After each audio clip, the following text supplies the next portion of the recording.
you're not, being utilized. Were you out there, pitching ideas? What was the feedback that you were getting? I know you just mentioned that they would tell you did a good job, but like, did they ever tell you, hey, Mansoor, like, this is the plan that we have going for you? Were you ever aware of your creative? It's a great question, and of course, it's I kind of was there for two regimes, right? There was the Vince McMahon regime and the Triple H regime, and that the whole craziness of that transition. So it was a little bit different for both, but I was pitching ideas constantly. I mean, almost every week, if I wasn't on TV, I was sending. And everybody in WWE, when you're a wrestler, you're assigned a writer who is on the creative team, and that writer essentially is your liaison, sort of your point of contact with creative. You send them the ideas. Sometimes you'll send the whole team the ideas, but primarily they're the ones introducing your ideas to the room. If they do, hopefully they do. And every time I would say the vast majority of writers were very kind to me and very professional with me. And during the Maximum Male Model run, they were actually more welcome and open to us doing our own lines and writing our own promos and improvising. And I think that has something to do with the fact that we did that YouTube show. I don't know if you saw any of that. We did Making It I saw several clips of though. Yeah. Oh yeah. And that was always something that we were told was a big hit in the writer's room. So that was something that we produced and wrote and directed and shot sort of all of our own. So when they saw that, they were like, oh, wait a minute. Like, we can kind of trust these guys to do some funny stuff. So that was always fun. But as far as like, okay, here's your plan for next month. No. Actually, you know what? I will tell you. The one time I did get plans was during the initial Maximum Male Model run under Vince.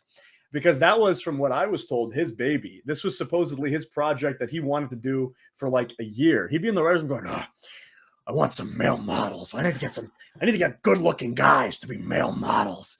And they were like, oh, okay, Vince. And then finally, it came down to him being like, damn it, get the male models on TV. So they said, okay, who can we get for this male model thing? And you had me, who was doing nothing. I had just had my program with Mustafa Ali. We had the blow-off at Crown Jewel, which was a super important match to me. I'm super, super close with Mustafa.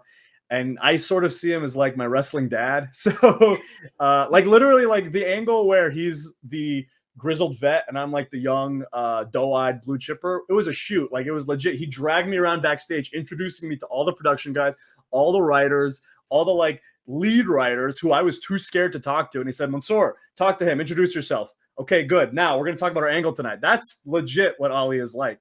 He's down to business and he has absolutely no fear about like his ambition or making sure his career advances. And that's a quality of him that I really looked up to. But after that happened, I was kind of stuck in a quagmire, didn't know what I was doing, wasn't on the next Saudi show, which was like a huge blow. Basically, it was kind of a confirmation to me that I was stepping back from that role as the Saudi guy. So I was looking around for advice. I actually remember John Laurinaitis. I went to his office because he was head of TR at the time. And he was like, Mansoor, basically what you need to do is you got to figure out a character, because you can't just be the Saudi guy. You got to come up with something like you can be like a mad scientist or something. I was like, I don't know. Yeah, I'll be a mad scientist. I don't know. So I was like trying to think, like, what can I do that isn't just, like his character is he comes from a different country. Because he has a point, American fans are not going to connect with that.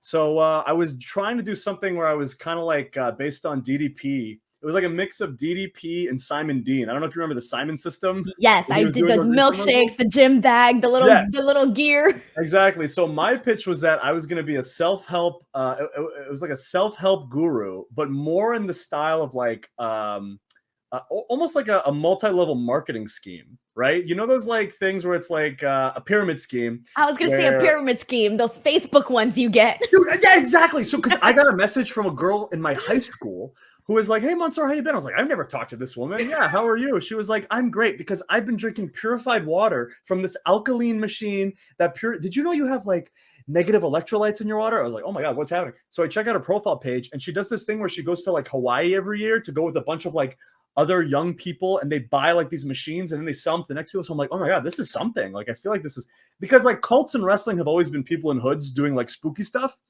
But why not do a cult where the god is money, right? Where a realistic exactly. cult. So my idea was I go away for a while and then you see me come back. We have these vignettes for me selling this self-help book or this DVD in the commercials of Raw and SmackDown. So there'd be an ad block and then you'd see my vignette in the middle of that ad block as if it were just a commercial for an actual product. And I filmed the whole vignette where I was basing the promo on that. And I put it on my iPad and I'm walking to Vince McMahon's office getting ready to present this pitch. And I sit down and I say, "Sir, I have something for you." And he goes, "Put that shit away." I No. put it away. He goes, "I already got an idea for you. You're going to be a male model." I was like, "Oh, So he didn't even okay." hear it out at all? No, because he'd already decided what I was going to do.